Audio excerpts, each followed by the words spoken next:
The Mughal Empire, a tapestry of faith, justice, and decline. Ever wondered how an empire could blend diverse cultures and religions into a powerful, enduring force? Journey with us to explore the Mughal Empire, a realm where faith, justice, and ambition intertwine to shape the destiny of India. The Mughal Empire, a colossal power that dominated the Indian subcontinent from the early 16th to the mid-18th century, was not merely a political entity, but a vibrant cultural synthesis.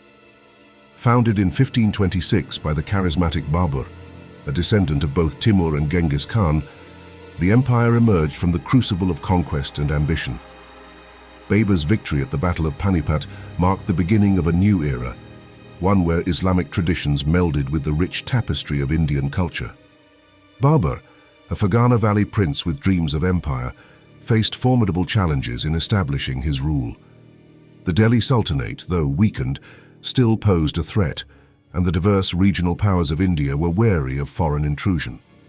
Yet Babur's military acumen and strategic vision allowed him to overcome these obstacles, laying the foundation for what would become one of history's most influential empires. His memoirs, the Baburnama, offer invaluable insights into his character, his ambitions, and the world he sought to conquer. The early Mughal emperors were not just conquerors, they were also patrons of art, literature, and architecture. Humayun, Babur's son, though initially facing setbacks and exile, returned to reclaim his throne and continued the empire's expansion.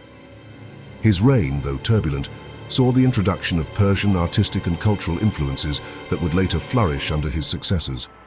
The Mughal Empire was thus a melting pot of cultures, blending Central Asian, Persian, and Indian elements into a unique and vibrant whole.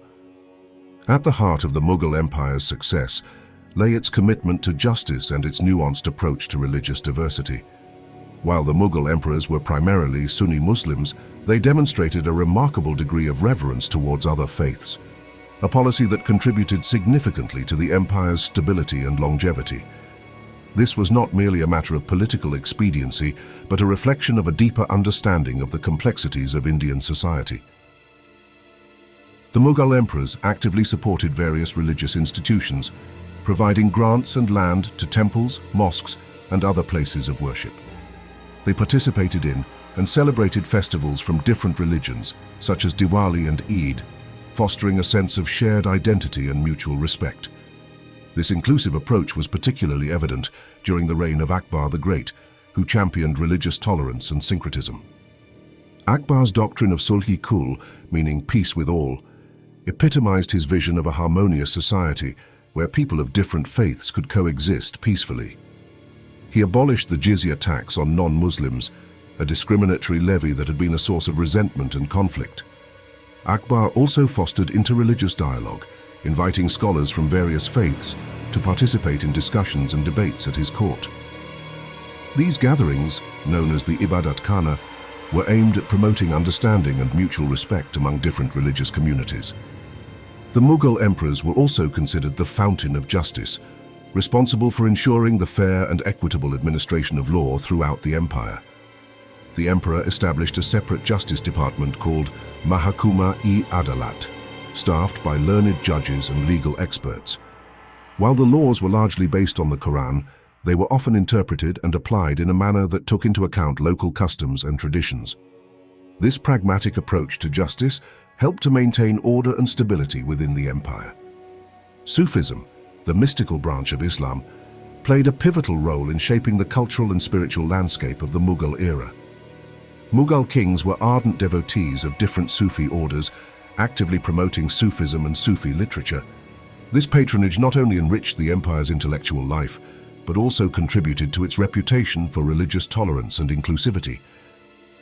Sufism is fundamentally a quest for God, a search for spiritual truth and ultimate reality. It emphasizes the importance of inner experience and direct communion with the divine.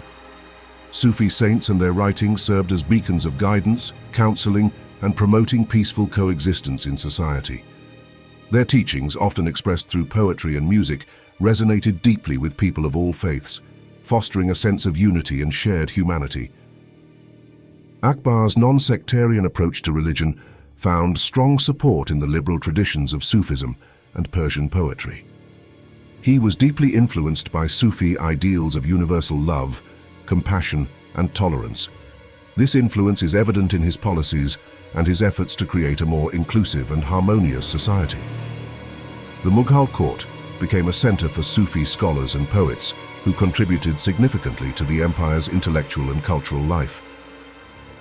The Sufi influence extended beyond the court, permeating all levels of society.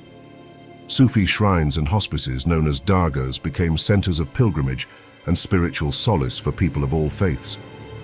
These dargahs served as places of interfaith dialogue and cultural exchange, fostering a sense of community and shared identity.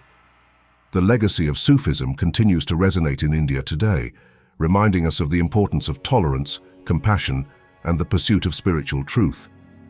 Despite its grandeur and achievements, the Mughal Empire was not immune to the forces of decline.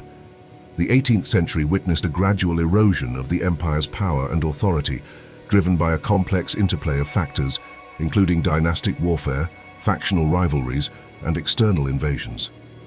The death of Aurangzeb in 1707 marked the end of the empire's golden age, ushering in an era of instability and fragmentation. Aurangzeb's reign, while marked by territorial expansion, was also characterized by religious reforms, as Aurangzeb wanted the Mughals to rule though the word of Allah, that why he wrote his famous Islamic law book, Fatawa Alamgiri, which was part of the Hanafi school of Islam. His policies, such as the reimposition of the jizya tax and the destruction of Hindu and Sikh temples and schools, this was a normal thing back then, which I don't agree with, as rival Hindus would destroy each other's temples as well. But he built temples as well. These policies undermined the empire's foundations of religious harmony and contributed to its eventual decline. Also, things were not so black and white as under Aurangzeb's reign. It had the biggest number of Hindus and other non-Muslims in the court of Aurangzeb, as his issues with Hindus and other non-Muslims were not about religion. The hate towards Aurangzeb's reign were from the people who didn't like him, or from current government of India who hate Islam. Weak rulers, internal strife and external invasions further hastened the empire's disintegration. Successor states, such as the Marathas, Sikhs and Rajputs, rose in prominence, challenging Mughal authority and carving out their own independent territories. The Persian invasion led by Nadir Shah in 1739 dealt a devastating blow to the empire, weakening its military and economic strength. By the mid-1800s, the Mughal Empire had lost virtually all its territory to its rivals and the British East India Company. The last Mughal emperor, Bahadur Shah Zafar, was a mere figurehead with no real power or authority. After the Indian Rebellion of 1857, which saw Bahadur Shah Zafar briefly restored to the throne, the British exiled him to Burma, effectively ending the Mughal dynasty. The Mughal Empire may have vanished from the political map, but its legacy endures in the art, architecture, culture, and cuisine of India. From the majestic Taj Mahal to the intricate Mughal gardens, the empire's architectural marvels continue to inspire awe and wonder. Mughal painting, with its delicate brushwork and vibrant colors, remains a testament to the empire's artistic genius. The Mughal Empire also left an indelible mark on Indian cuisine, introducing new dishes, ingredients, and cooking techniques. Biryani, kebabs, and naan are just a few examples of the culinary contributions of the Mughal era. The empire's influence can also be seen in the Urdu language, a blend of Persian, Arabic, and Indian languages that became the lingua franca of northern India. The Mughal Empire's experiment in religious tolerance and syncretism, though ultimately flawed, remains a valuable lesson for our times. In an increasingly interconnected and diverse world, the need for understanding, respect, and dialogue among different cultures and religions is more critical than ever. The Mughal Empire's legacy reminds us of the potential for harmony and cooperation, as well as the dangers of intolerance and division. The Mughal Empire stands as a testament to the complexities of history, a reminder that empires rise and fall, but their legacies endure, shaping the world we live in today.